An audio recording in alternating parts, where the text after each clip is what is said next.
I want to introduce you. I want to introduce our audience to our next guest. Other great guests are here. He's here. This is a trip. This is great. I love this. He's hanging out here on the sofa. Lita Wise is here with his wife, Jonna, who is here. Nice to meet you. Hi, welcome, welcome. Our American Idol, Lita Wise, and his lovely wife. Welcome, welcome, welcome to the show. Is it, first of all, is it hot enough for you guys? It's very warm out here in Southern California. It's 100 plus. It's not too bad. Yeah, and newlyweds, huh? Yeah. Yep. Yeah. How long have you been married now? 2 months. 2 months. 2 months. Whoa! So you just blew me back. Yeah, it's weird, you know. For so long you're engaged, you know what I mean. So it's my fiance.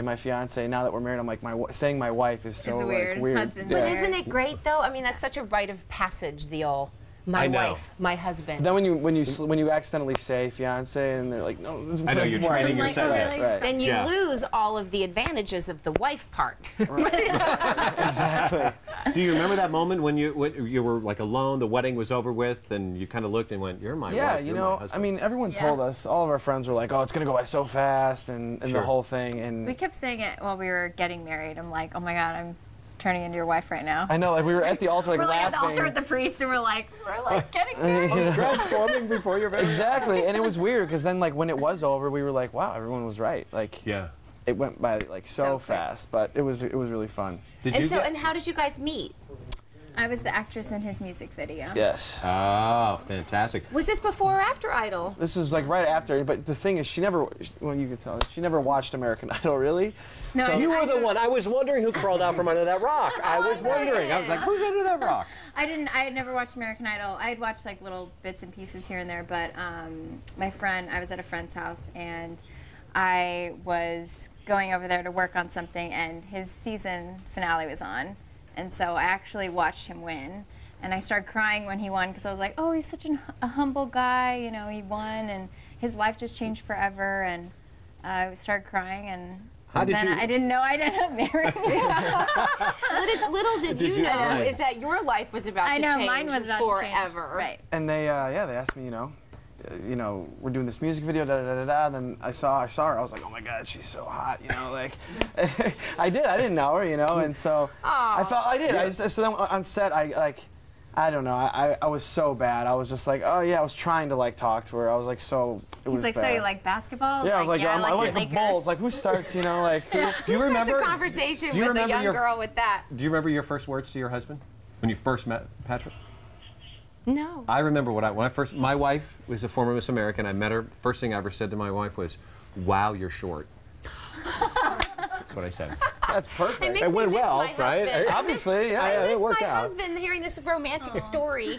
But her being from California, me being a Bulls fan, and her being a Lakers fan worked out because we got to go to a Bulls-Lakers game soon after, and And the Lakers won. There you go. Well. yeah, they did. All right, we're going to spend a lot more time with all of you here in the house having a good time, but Welcome back Yes. to our round table. That's not exactly round. is it all off? Is it gone? It's all I have up. it on my hair You have still. makeup back on. I do. You look. Thank you, goodness I Ing. have a team of people Thank over there that you, are taking care of everybody. me. You're such a good sport. I actually thought I was going to revel in that and enjoy it, and I just feel awful. I hate it. Although our table is not round, it is where we discuss hot button issues of the day. You know what? One of the things that I wanted to talk about, this came up with my family, is I'm raising these two boys. Are children today, do they have a sense of entitlement that's a little bit askew than when we grew up? What we were used to getting and what we felt entitled to.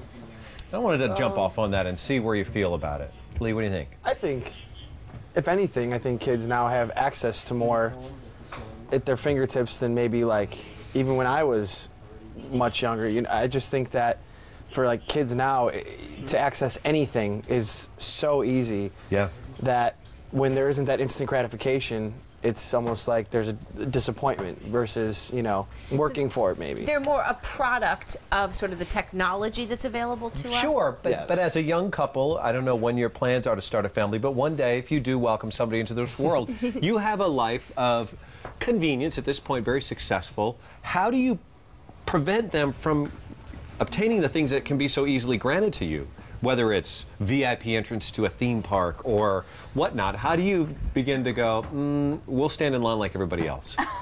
I love Well, Skipping lines at Disneyland. that's true. I love having my plaid. Now you see the dilemma, don't you?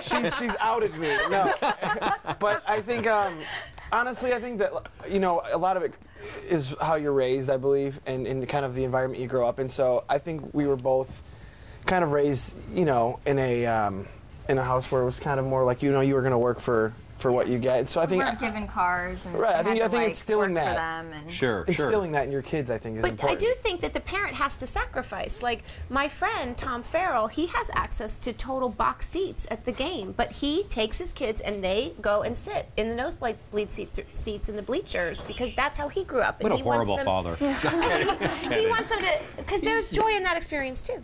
But I was raised very much like my parents we were not entitled at all, and I wish we were a little more entitled because I had to teach myself how to ask for what I wanted, because I feel like that's a really good tool to have. Is if people are like, I don't have what I want, I don't have what I want, but many people don't even ask for what they want because they don't know they can. Yeah. So I think a little entitlement is good. I mean, a healthy. Obviously a healthy balance. There's a point, though, where I think that we have started to over-congratulate kids. My parents, in the 50s and 60s, it was about, smacking a kid on the butt and giving them, a good hard speech.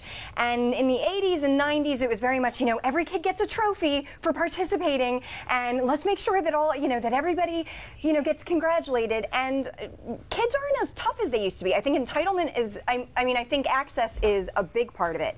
And I think the other part is that we've rewarded kids for doing nothing.